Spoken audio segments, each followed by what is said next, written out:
In the finale of Star Wars Rebels Season 2, Darth Vader is about to strike down the young Jedi Ezra Bridger when he sees his former padawan Ahsoka Tano. Vader then offers Ahsoka a choice that would alter the fate of the galaxy. Either join him, or fall at his blade. In the end, Ahsoka manages to escape after a duel with the intervention of Ezra and the daughter's spiritual familiar Morai. But what if Ahsoka joined Vader? How would this change Star Wars history? As you're about to see, a lot changes. Ahsoka Tano stood proudly as Vader gave her a choice. Reveal the location of the remaining Jedi, or die. Ahsoka, having been away from the Jedi, didn't know the location of any Jedi other than Kanan and Ezra, but even with Ahsoka's increase in lightsaber ability since they last met, she knows she doesn't stand a chance against her former master. Suddenly, the Force nudged Ahsoka towards another path. Ahsoka decides to offer Vader an even better offer than the location of the Jedi. She decides to offer her talents to join forces with Vader in his pursuit to overthrow the Emperor, much to the shock of Ezra. Vader looked back down at Ezra as he contemplated Ahsoka's offer. If there was anything Vader craved, it was power. But would their combined efforts be enough to defeat the Emperor? Looking at his former padawan once more, he could see she had grown wiser and more powerful.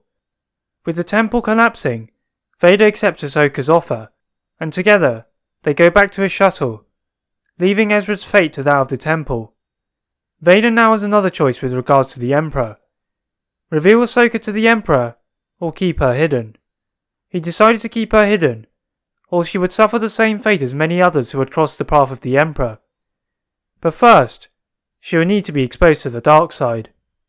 Although Sidious did not like to reveal to him many of his Sith secrets, Vader knew the location of some of the Sith holocrons, having recovered many of them himself from the remains of the Jedi Temple archives on Coruscant. Heading to his fortress on Mustafar, they set about beginning the process to defeat the Emperor. Eventually entering the atmosphere of the volcanic planet, Ahsoka couldn't help but shudder. This place was infected by the dark side. Reaching a docking area, the duo exited the fighter and approached the entrance to the fortress. As Vader unlocked the tall door with the palm of his hand, Ahsoka gazed at her former master, but could only sense coldness. Was she making the right decision? Ahsoka thought to herself. Yet again, she was relying on the guidance of the Force. Entering a dark passageway, they made their way to a low-ceilinged chamber that looked like the Jedi Holocron Vault, except it glowed red, courtesy of the lighting from several ghastly wall-mounted gargoyles. Vader led Ahsoka to a table and took out 2 holocrons from the wall. Placing them on the table, Vader commanded Ahsoka to open the Jedi holocron in front of her, whilst Vader opened his Sith holocron. Although Ahsoka was not a Jedi, and had not opened many holocrons before, the Force guided her, and together, they were able to absorb the knowledge of both the Jedi and the Sith holocrons. As Ahsoka is consumed by the darkness from the Sith holocron, the room rumbles and shakes, as the combined power of the holocrons creates a burst of Force energy. Ahsoka and Vader battle to keep the room intact with the Force, but the room finally collapses, as Ahsoka and Vader trap beneath the rubble. Back on Malachor, Ezra had landed on the surface of the planet, beneath the now remains of the temple. Getting up from the cold ground, he sees a distant figure moving away from him. Ezra, in desperation, calls out to the figure, simultaneously sprinting towards him. The figure turns around. It is Maul. If the call of the dark side had been mere curiosity for Ezra earlier, it was now stronger than ever. Maul's previous grimace of pain turned into a sadistic smile, as he led an unstable Ezra to one of the vacant TIE advanced fighters left by the fallen Inquisitors. Although he did not have the holocron he desired, he was leaving with Ezra Bridger. As the fighter left the surface of the planet, Ezra could see the figures of Kanan and Chopper below, looking amongst the rubble. Ezra's eyes turn yellow, as he sees the very people who abandoned him. With Maul's guidance, he would have his revenge. On the sandy planet of Tatooine, the recent events had been detected by a lone man in the desert. Sitting over a fire was former Jedi Master Obi-Wan Kenobi. He had sensed Ezra turning to the dark side and knew that he was now in danger. With regards to Ahsoka, however, his feelings are confused. He could sense her exposure to the dark side, but her motives were clouded in his visions of her. Obi-Wan went back to his modest hut as he searched through his possessions and brushed the dirt off his comlink, which included satellite amplification. Activating it, static briefly played before he could hear the voice of his old friend. It was former Jedi Grand Master Yoda. They had planned to only communicate for emergencies, in case the Empire intercepted their communications, and the latest developments had qualified for just that. Grandmaster Yoda also shared Obi-Wan's views on the fallen Jedi, but elaborated that Ahsoka's motives were for the light, even if not for the Jedi. Furthermore, Yoda had had enough of waiting, and declared that now was the time to train Luke. Obi-Wan hesitated, knowing he was not welcomed by Uncle Owen and Aunt Beru, but he had to do what was right for the galaxy. Ending his call with Yoda, Obi-Wan made his way towards the Lars' home. Knocking on its discreet front door, he was confronted by an irritated couple. Obi-Wan waved his hand, and mind-tricked them into both letting him in, as he searched for Luke. Fortunately for Obi-Wan, Luke had a distinctive Force signature, and he was able to spot him easily, looking at a generator. So much like his father, Obi-Wan mused to himself, as Luke ran towards Obi-Wan. Although his parents had disliked the old man, the young Luke found himself to be intrigued, feeling a faint connection with him. Waving towards the bemused pairing of Uncle Owen and Aunt Beru goodbye, the duo headed to Obi-Wan's hut. Obi-Wan introduces Luke to the Force, as his intrigue began to take over, watching in awe as Obi-Wan lifted various objects. Obi-Wan continued to teach Luke everything he knew about the Force, as well as some lightsaber techniques, constantly going back to the Lars' home to refresh his mind tricks.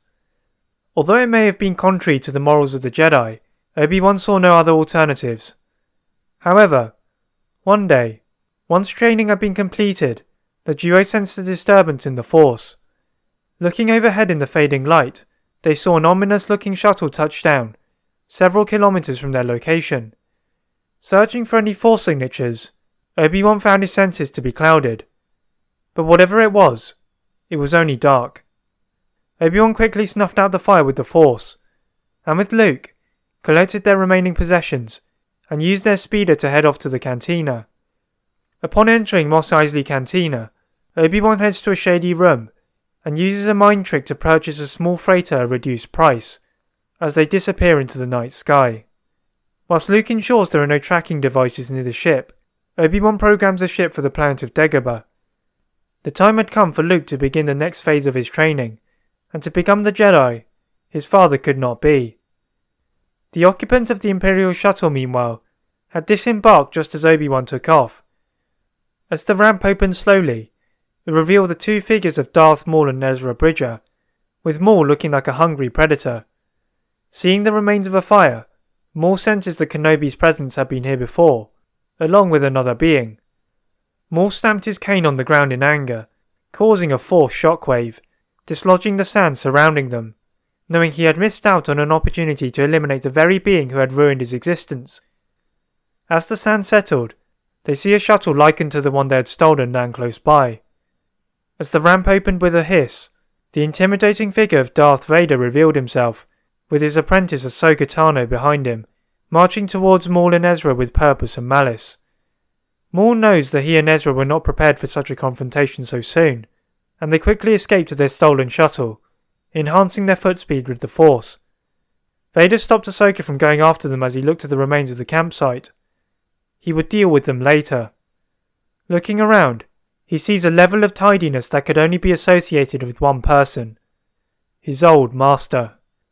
What had he been doing in Tatooine? Thought Vader and Ahsoka. With the cold air of Tatooine beginning to envelop them, the duo made their way back to the shuttle for the night, wondering what they would find in the morning.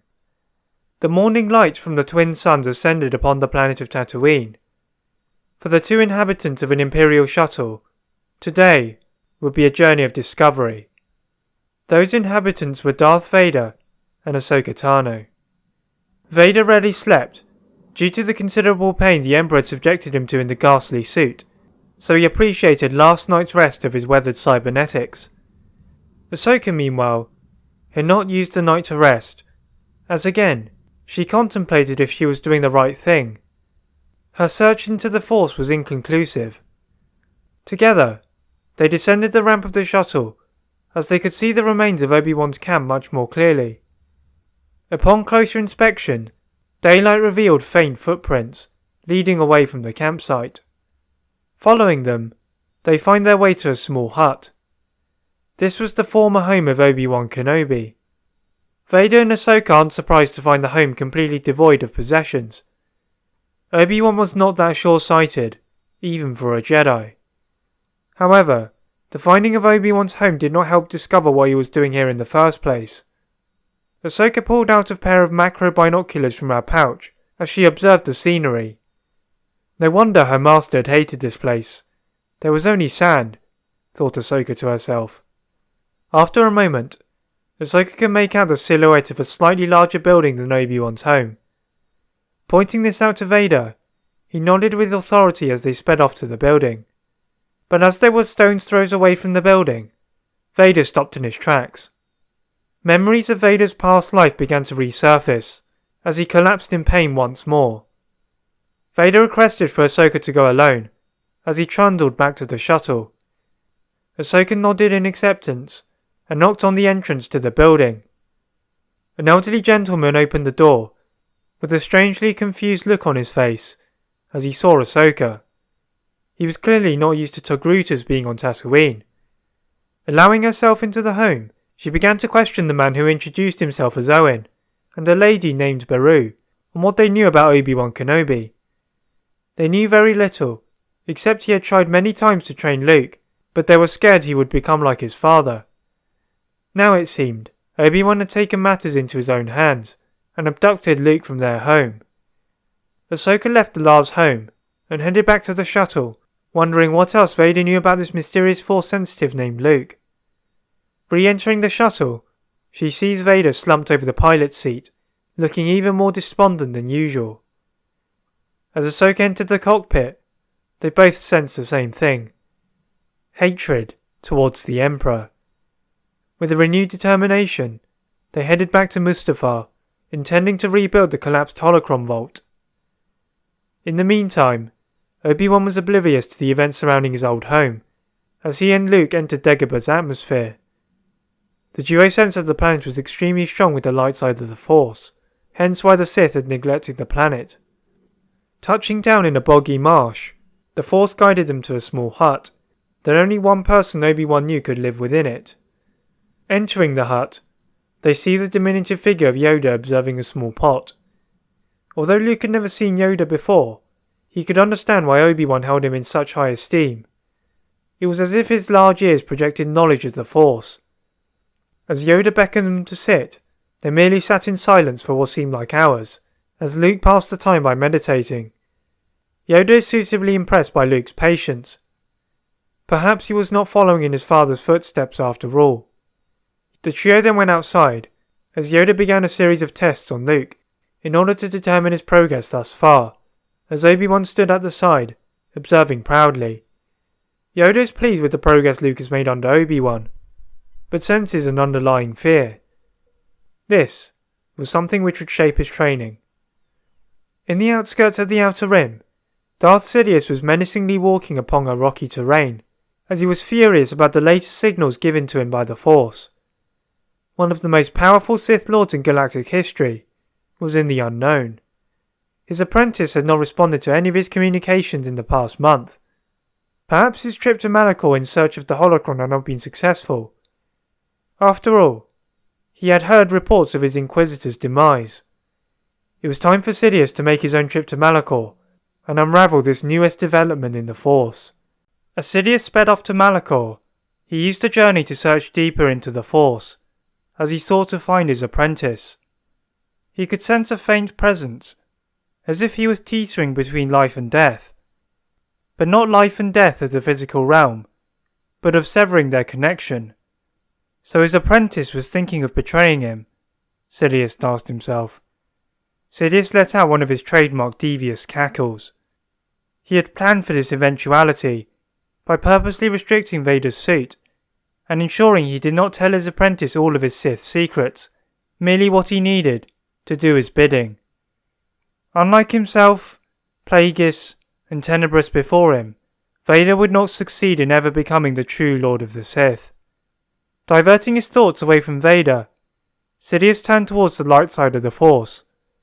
He knew that most of the Jedi had been eliminated, thanks largely to his own masterful manipulation in executing Order 66 and Vader's work, but he couldn't shake off the feeling that the light side would emerge soon, and become a far bigger threat than the feeble remnants of a rebellion. Finally landing on Malachor, Sidious jumps to the side of the temple, and he sees the broken double-bladed spinning lightsabers of his Inquisitors. But still, he cannot come to any conclusions.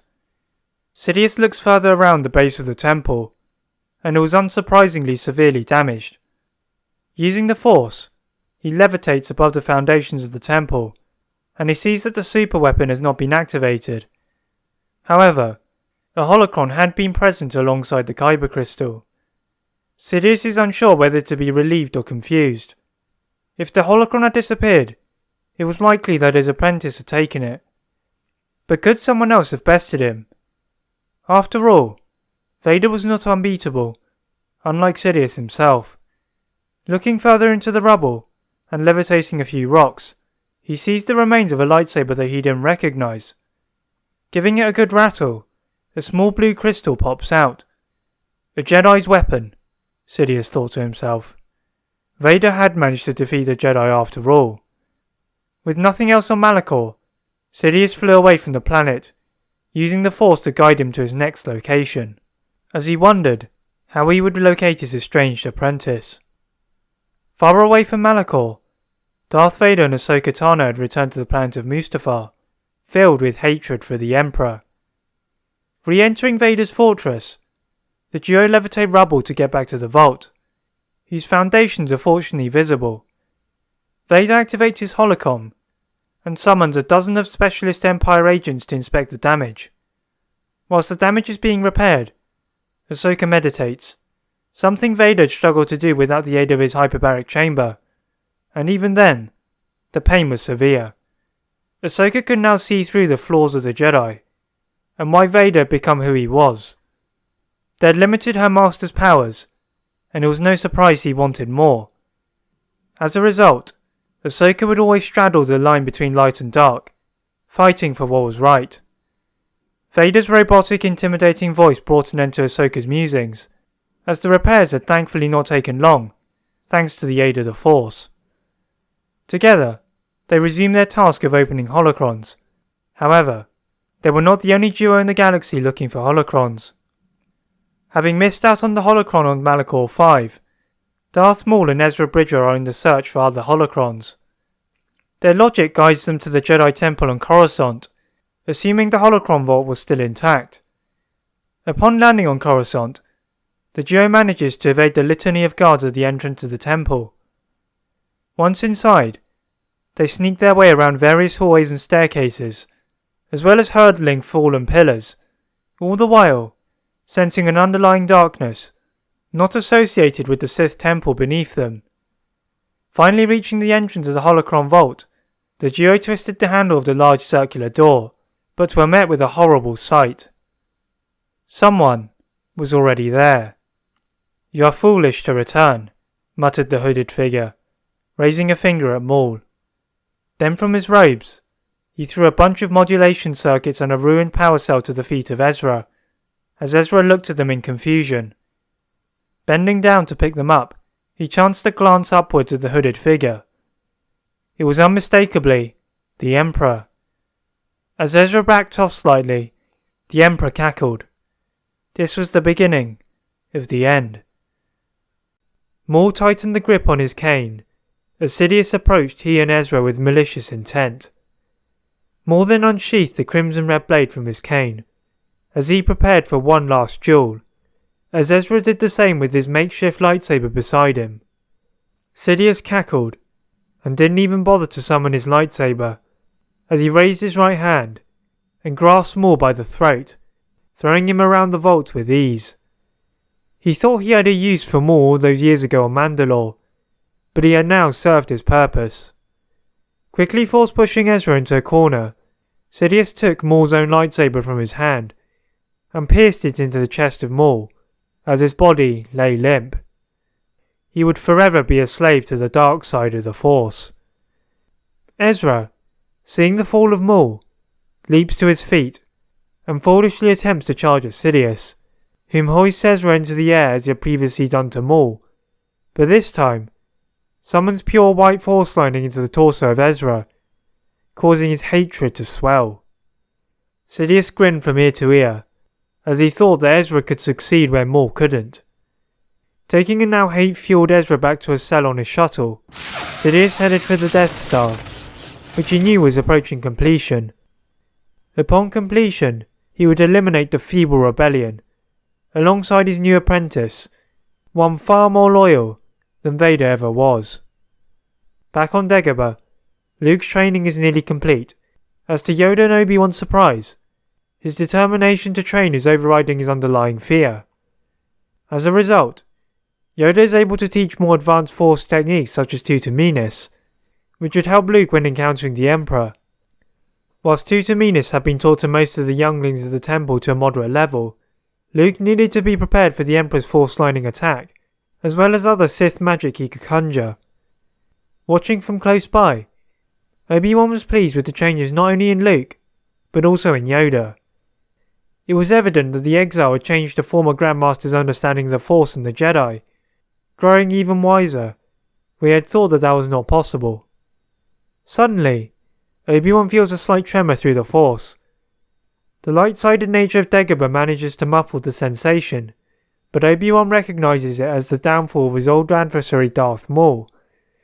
Despite his obvious dislike for the Zabrak, Obi-Wan cannot help but be slightly saddened, knowing the pain Maul had endured to keep himself alive following their battle on Naboo. Beside him, Yoda also feels pain, but this time of a different kind. Yoda feels the fall of Ezra Bridger to the temptations of the dark side, and knows that the Emperor is now on the move. What had happened to the masked figure of Darth Vader was a mystery, but Yoda knew that for the Sith, there could only ever be two. Then again, this was Darth Sidious, one who had no regard for the boundaries of the Force. However, one Force user who knew the boundaries of the Force was Darth Vader. Having been subjected to the rigours of cybernetics, he knew he was limited. Nevertheless, the recent discovery of Anakin Skywalker's former padawan Ahsoka Tano had unknowingly healed some of his wounds. Opening holocrons was previously an arduous task, yet it now seemed so simple. The rage continued to build within him, as he learned what secrets the Emperor had shielded from him. Ahsoka was also furious at what she had failed to learn. This new power and knowledge were addictive. Finally completing the opening of their last available holocron, now was the time to begin their emergence from the shadows. Flying away from the lava valleys of Mustafar, the trio travelled into wild space, as Ahsoka sought to construct her new lightsabers. Heading to the coordinates V9, they approached the Hurricane system, one consisting of stone beings, something which Ahsoka had discovered in her visions. Upon landing, the locals form a guard of honour, before admitting them to a body, appearing to be sacrificed on a stake. Using the Force, Ahsoka pulls out two large kyber crystals from the body and constructs her two new purple-bladed lightsabers, symbolic of her struggle to balance the light and the dark. Twirling her new lightsabers in her hands, this, Ahsoka realised, was her destiny. Ahsoka and Vader took off at the partially completed Death Star, ready for the upcoming battle. Vader knew that the Emperor would have sensed his betrayal, and would likely be in the process of training a new apprentice, so whilst the training was incomplete, the time to strike was now. Eventually reaching the superweapon, Vader internally growled, the station symbolising all he hated about the Emperor. Approaching the Death Star, the duo was surprised to find they are allowed to dock without question, as they had assumed the Emperor would have notified his officers of Vader's shuttle. Touching down, Vader leads them to a rear entrance, which is unknown to most officers, and together they make their way around the station. Although the Emperor had not mentioned any plans of a throne room, Vader knew that wherever his former master was, it would be a place of significance. Finally entering a dimly lit and spacious room, they feel a darkness, but oddly, not one Vader could associate with Sidious. Hearing the sound of a lightsaber ignite, Vader and Ahsoka responded by igniting their own. Suddenly, the duo were force-pushed down some steps, as out emerged Ezra Bridger, his eyes cold with hatred. Ahsoka and Vader were smart enough to know that Ezra was merely a bait. But what was the trap? Pressing a small button on his wrist, Ezra watched as the floor beneath Vader and Ahsoka opened, dropping them into what seemed like a prison complex. "Should have seen that coming," remarked Ahsoka to Vader, earning a piercing glare. Suddenly, they're surrounded by knockout gas, and before they knew it, the duo was rendered unconscious. Meanwhile, Yoda and Obi-Wan had finished the last elements of Luke's training, preparing for a battle with the Emperor. Yoda decided that he should remain behind, in case Obi-Wan and Luke were to fail in their mission. With a final wave to the old Grand Master, the duo set off, allowing the Force to guide them to their location. Despite the cramped cockpit, Obi-Wan meditated, sensing something was amiss. Previously, the Force had told him that it was clouded in darkness, but now he sensed the darkness was caving in on itself. Perhaps Yoda was correct. The apprentice now wanted to dethrone the master. Although on his past days on Tatooine Obi-Wan didn't want to believe it, he knew Anakin was the apprentice. "No, not Anakin," chided Obi-Wan to himself, but Vader. Finally reaching the destination, they came across a vast structure, which to the casual observer could be mistaken for a planet. Allowing themselves to be drawn in, they readied themselves for the second part of the operation. Landing in the same hangar as Ahsoka and Vader had done, they attempt to hide themselves behind Vader's TIE Advanced. Although the Imperial troopers were quick to respond, Obi-Wan and Luke used their Force techniques to evade the blaster fire, and together they headed down a small corridor, in relief that they had evaded the main legion of Imperials. Entering a dark room, their senses are immediately on alert, as they hear the humming and swinging of a lightsaber.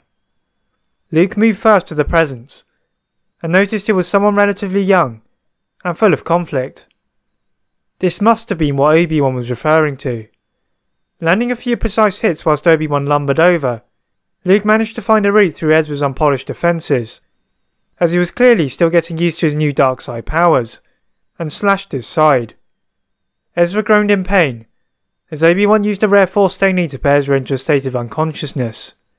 Seeing Ezra was a surprise, and the duo wondered what else the Emperor had in store for them, as they continued to sneak aboard the station. Back in the prison complex, Ahsoka and Vader awoke to a horrible sight. Surrounded by dozens of stormtroopers who were pointing blasters at their heads, they formed a small guard of honour as Palpatine walked through the cell door, with his hands together in eagerness. Dismissing his stormtroopers, Sidious menacingly walked around the duo, who were bound by stun cuffs. Palpatine further rubbed his hands in anticipation, readying himself for a lightning attack. Suddenly, an Imperial officer burst through the door, panting out of breath, telling the Emperor that Ezra had been found incapacitated by a small gash by his side. He would deal with the pesky duo later. But first, he would fatally punish his new apprentice for his failure. Ahsoka breathed a sigh of relief after having survived that wave of interrogation. Looking down at her cuffs, she was surprised to find her cuffs were relatively simple in design. It seems the Emperor was far too focused on Vader. Searching through the Force, Ahsoka found a release mechanism, one which she was familiar with from the Clone Wars, and dismantled it using a small clip she had found by the foot of the cell door. Stretching her hand, she rushes over to Vader, whose restraints used an electronic release mechanism. Reaching out with the Force, Ahsoka locates a small spot outside of the cell and finds a remote. Using the Force, she pulls it to her hand, and pushing the button, she watches in relief as Vader's cuffs spring open. However, Ahsoka could not locate her or Vader's lightsabers in their vicinity. With a joint effort, the duo crushed the cell bars, allowing them to step back out into the hallway. Although Vader had not known of the complex being built, he remembered coming up with the designs. He hoped the Emperor hadn't deviated from his original outlines too much for their sake. In spite of the darkness, the duo managed to make their way to a crossroad, and using the Force, rip off the gate of an air vent above them, and clamber through. Vader did his best to ensure his armour did not rattle upon the sides of the narrow passageway, as they made their way through to the ground level of the Death Star. Hiding their Force signatures, they jump out of a small cover in the ground, and make their way back to the throne room. Outside stood several royal guards, whom an observant Ahsoka spotted were equipping their lightsabers. Surging to the surprised royal guards, Ahsoka summons a huge Force wave, which wipes out all of the royal guards. Picking up their lightsabers, they ignite them, ready for the battle. The trouble was, there was already a battle going on. Vader's eyes narrowed in fury under his mask, as he saw his old master was well and truly still alive, as well as a young man, who bore striking resemblance to Anakin Skywalker. A forced stalemate in their jaw allowed for the trio to look at the new arriving duo. As much as Vader hated the Jedi, the Emperor was his and Ahsoka's priority. With a forward dash, Vader moved towards the Emperor, who would use his Force lightning to hold him off easily. However, this distraction would allow Ahsoka to use her new Force ability to summon a Force stun, stopping a surprised Emperor. As Ahsoka recuperated from her attack, Luke thrusted his lightsaber through the Emperor, just before the stun thawed, as the guttural screams rang through the room. The two duos then stopped and turned to face each other, albeit hesitantly. Vader moved to attack first, but Ahsoka stopped him, as her light side powers began to flicker. Vader deactivated his lightsaber. He had done what he had wanted with the help of Ahsoka. This unusual request was the least he could do for her. Obi-Wan and Luke deactivated their lightsabers as well, and Obi-Wan engaged his negotiation mode, asking Ahsoka what she wanted. Fortunately for both sides, they wanted the destruction of the Death Star. However, in return, Ahsoka wanted a full pardon of Vader's crimes by the rebellion, due to his help in the downfall of the Empire. Obi-Wan stroked his beard in thought. Could he forgive his old apprentice for what he had done to the Jedi? Unexpectedly, Luke stepped forward and agreed upon the deal, sensing the conflict in Vader. Vader guided the trio to a munitions room, staying as far away as possible from Obi-Wan. The temptation to thrust his lightsaber through the old man's chest was bordering on painful. Picking up several modified versions of the reverse polarity pulse grenades, as well as their detonators, they head towards the hangar. Placing several grenades on walls along the way, they find their way to their ships, and after entering them, begin to detonate the grenades. Watching as the Death Star exploded, Vader sighed.